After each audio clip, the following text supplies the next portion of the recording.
الذي يدعي الإسلام ولا يهتم بهذه العقيدة ولا يرفع بها رأسا، هذا إذا سئل في قبره من ربك يقول ها لا أدري، سمعت الناس يقولون شيئا فقلته. من نبيك؟ يقول ها لا أدري، سمعت الناس يقولون شيئا فقلته. من ربك ومن نبيك وما دينك؟ يقول ما أدري، سمعت الناس يقولون شيئا فقلته. فيضرب والعياذ بالله بمرزبة من حديد يصيح بها صيحة يسمعها كل شيء إلا الإنسان، لو سمعها الإنسان لصعق، يعني لمات. هذه النتيجة، نتيجة الجهل بالعقيدة وعدم العناية بها وعدم دراستها.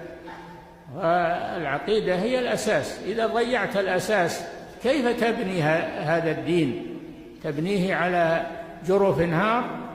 لا يصلح هذا في دين المسلمين. فالعقيدة أمرها مهم جدا.